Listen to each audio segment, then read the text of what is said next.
पाजी, आपके पैशन और इंटेंसिटी की तो मिसाल देते हैं इंडिया में, ठीक है, लेकिन हर दिन एक जैसा नहीं होता। कभी ऐसा जरूर हुआ होगा कि गीता भाभी टीवी पे मैच देख रही हैं और आप पिट गए बॉलिंग में और वापस आके घर पे क्या बहाना मारते हो फिर? नहीं, हमारी क्रिकेट के ऊपर बात नहीं होती है। क्यों? क्योंकि उसको इतना क्रिकेट का पता नहीं है। तो आपको कहाँ देख लिया उन्होंने आईफा में परफॉर्म करते हुए?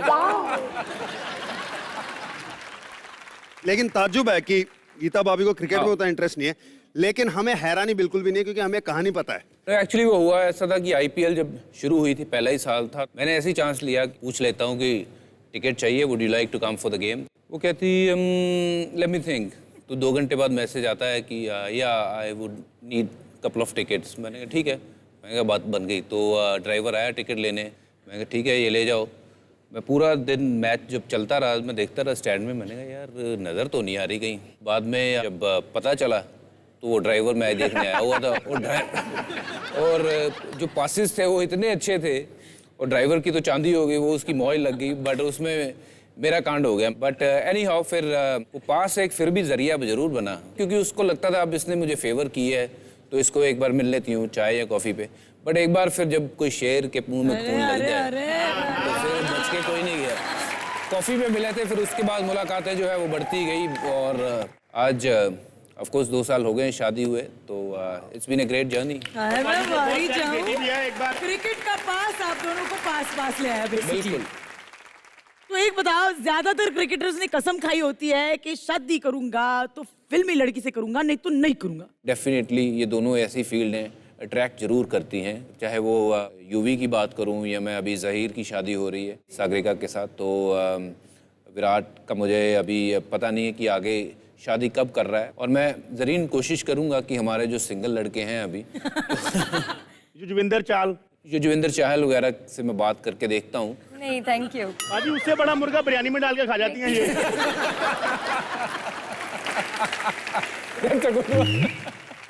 बाजी, मैं आपसे अब आपके टोटकों के बारे में पूछना चाहती हूँ। सुपरस्टिशंस जो होते हैं, सही शब्द आजमाया मैंने? बिल्कुल टोटके होते हैं, हर प्लेयर के होते हैं, और हर सीरीज आती है नई। मैं तो ये करता हूँ कि नई सॉक्स पहनता हूँ, मेरे अंडरगारमेंट सारे मैं नए पहनता हूँ, देखता हूँ कि पहली इनिंग में बॉलिंग कैसी हुई, अगर तो विकेट मिल गए तो फिर पूरी सीरीज वही चलते हैं।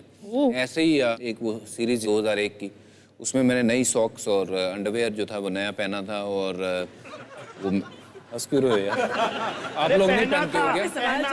सब लोग पहनते हैं यार, अंडरवेयर के नाम पे हंस रहे हैं। तो नया पहना था। पहनना चाहिए।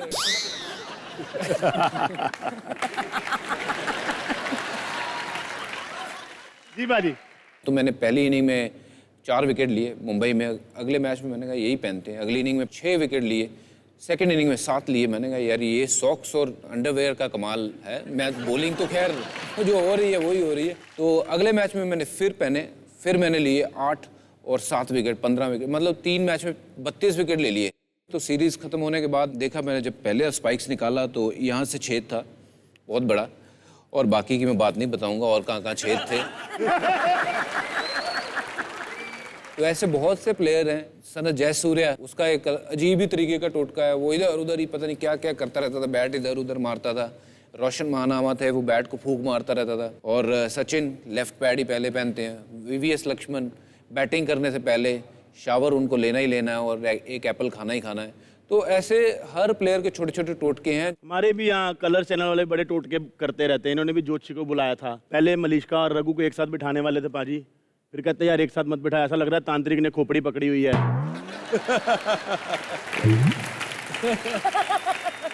पाजी और जरीन, आपसे बात करके इतना मजा आ रहा है, मगर ये लोग जो चेहरा तक रहे हैं कहते हुए कि शादी में है तुम्हारे, तो इनको भी परफॉर्म करने का मौका दिया जाए। मलिश्का का इंटरव्यू यहीं पर खत्म होता है। प्लीज हम आपको गेस्ट एरिया की तरफ ले जाना चाहेंगे।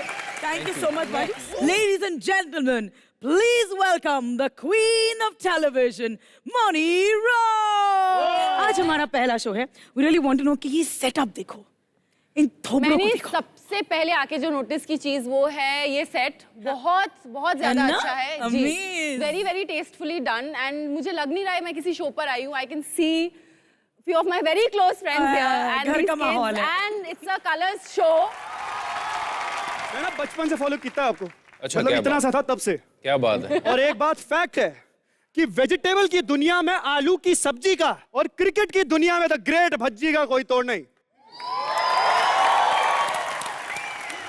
जरीन, एक फैक्ट बताता हूँ आपको। जी। खाली लंगड़ा और दशहरी नहीं, आम चौसा भी होता है। और अगर लड़की हो तो जरीन जैसी क्यूट होनी चाहिए। हॉट तो साला समोसा भी होता है। Thank you. समोसा मेरा बहुत फेवरेट था। तालियां बजा रही है खुल के एकदम। मौनी रॉय मेरी दोस्त है। मैं तुझ पे शेर नहीं मारूंगा, मैं तुझ पे पंच मारूंगा। ऐसे पंच मारूंगा कि पंच मार मार के इस एंटरटेनमेंट की रात को नाग पंचमी की रात बना दूंगा। ध्यान से देखिए इसको। ये लड़की जब से नागिन बनी है तब से इसके घर में जो दूध भी है वो भी किसी नॉर्मल डेयरी का नहीं, नागौरी डेयरी का आता है। अभी कल की बात है, शूट के बाद डायरेक्टर ने पूछा मौनी इसके बाद कहां जाओगी? कहती है पिटारे में। नॉट फनी, अगला वाला अच्छा लगेगा। खुद ही बोल गया। अच्छा जी। कलर्स वालों ने इस एपिसोड के लिए पूछा मौनी यार you are a very expensive artist, कितना पैसा लोगी? कहती है मैं 8-9 लाख नहीं लूंगी, मैं 10 लूंगी। अब हम बात करेंगे अरे टेलीविजन की बेहतरीन अदाकारा, the superstar, the game changer of Indian television, Mouni Roy के बारे में नहीं, वो बिना डेली सोप वाली दीपिका बैठी हुई ना उसके बारे में। गरीब एक्ट्रेस। भाजी इसके बारे में एक डिटेल है जी। ये कलर्स टीवी पे ना बहुत बड़ा शो कर रही थी। शो का नाम था ससुराल सिमर का। वो अलग बात है कि पिछले समर में ससुराल सिमर का इस सिमर के लिए समाप्त हो गया, मगर तब से लेकर अब तक रोज दिन में 12 घंटा ही अपनी बालकनी में इससे खड़ी रहती है। एक दिन आते जाते मैंने पूछ लिया इससे कि यार दीपिका क्या चक्कर है यार, तुम बालकनी में क्या खड़ी रहती हो, ऐसा क्या है बालकनी में? कहती है रवि किसी को बताना मत, एक्चुअली शो के बाद ना मैं नहीं चाहती कोई मुझे ये बोले कि दीपिका कक्कड़ अपने घर पे बैठी है। कलर्स टीवी के सभी दर्शकों को एक वैधानिक चेतावनी, अगर आपके सर में जुए हो या बालों में डैंड्रफ हो तो तुरंत शैम्पू कीजिए, वरना हालत मेरे प्यारे दोस्त रघु जैसी हो जाएगी। का कटप्पा। हेलो ऋत्विक, यार तूने तो कहा था यहाँ पे इन लोगों ने किसी सुपरस्टार को बुलाया, अभी तो रवि दुबे है। हाँ पता है तुझसे ज्यादा टैलेंटेड है, लेकिन यार इसके साथ काम करके अपने पास गाड़ी थोड़ी ना आएगी। एक काम कर, वो जो EMI पे गाड़ी ऑर्डर की थी ना वो कैंसिल कर दे। हाँ हेलो, हाँ सरगुन नहीं आया ना पार्टनर। हाँ वो 125 रुपए में ऑर्केस्ट्रा एंकर करता है ना ऋत्विक धनजानी, उसकी गर्लफ्रेंड है ना। अरे वही जो पार्टी में तुम्हारी चप्पल पर्स में लेके भागी थी वही। I'll call you later, baby. Yeah. वो चप्पल मैंने नहीं चुराई थी, ऋत्विक ने मेरे पर्स में रखी थी। अच्छा। मैंने तो सिर्फ बाथरूम से डियो चुराया था।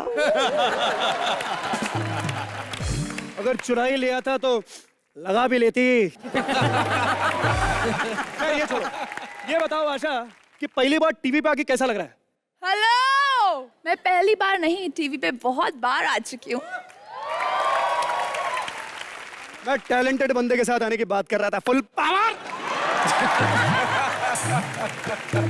और सुन, मैं बहुत देर से सोच रहा हूँ यार अपने को लिया इतना पैसा लेके अच्छी बात है, मगर ये नन्हे मुन्ने बच्चों को क्यों लिया यार? हाँ दिव्यांश ना कितना क्यूट है ना। मैं दिव्यांश की बात नहीं कर रहा, मैं उसके बगल में बैठे हुए आदित्य की बात कर रहा हूँ। आदि यार यू सच अ क्यूटी।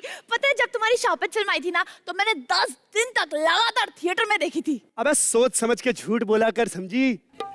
10 दिन तक पिक्चर देखी थी, 10 शो में तो पिक्चर उतर गई थी।